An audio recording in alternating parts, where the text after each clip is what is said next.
Cold కంట్రీస్‌లో ఉండే వాళ్ళకి వింటర్ సీజన్‌లో సన్‌లైట్ అస్సలు ఉండదనమాట. దానివల్ల విటమిన్ డి3 డెఫిషియన్సీ అనేది వస్తది. సో, అలాంటప్పుడు మీరు డాక్టర్‌ని కన్సల్ట్ చేయొచ్చు. లేదు అంటే కనుక మీరు జనరల్‌గా కూడా ఇలా విటమిన్ డి3 టాబ్లెట్స్ అయితే దొరుకుతాయన్నమాట. డైలీ ఒకటి తీసుకోవచ్చు. నేనైతే ఇప్పుడు డీఎం స్టోర్‌లో చూపిస్తున్నాను. జర్మనీలో ఉన్న వాళ్ళైతే ఇలా మీకు డీఎం స్టోర్‌లో దొరుకుతాయన్నమాట. ఇక్కడ మనకి పవర్ గూడా ఉంటది. దాన్ని బట్టి మీరు చెక్ చేసుకోవచ్చు. లేదు టాబ్లెట్స్ వేసుకోలేము అనుకున్న వాళ్ళకి జనరల్‌గా ఇలా మనకి ట్యూబ్స్ లాగా దొరుకుతాయి. వీటిల్లో కూడా టాబ్లెట్ లాగే ఉంటది.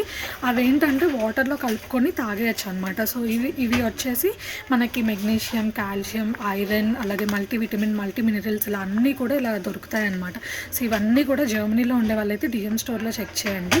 అండ్ ఇప్పుడు ఇండియాలో ఉన్న వాళ్ళకి కూడా విటమిన్ డి3 డెఫిషియన్సీ అనేది చాలా రెగ్యులర్‌గా ఉంటుందన్నమాట. ఒకసారి డాక్టర్‌ని అయితే కన్సల్ట్ చేసి చెక్ చేసుకొని మీరైతే మీకు ఏ విటమిన్స్ కావాలో అవి అయితే తీసుకోండి. రెగ్యులర్ బేసిస్‌లో చెక్ చేయించుకోవడం అయితే బెటర్ అనమాట. అట్లీస్ట్ 6 మంత్స్‌కి ఒకసారి అలాగా. ఎవరికైతే ఈ వీడియో యూస్‌ఫుల్ అవుతుందో వాళ్ళకి షేర్ చేయండి. అండ్ ఇంకా చాలా డిస్కస్ చేద్దాం. మన ఛానల్ అయితే సబ్స్క్రైబ్ చేసుకోండి.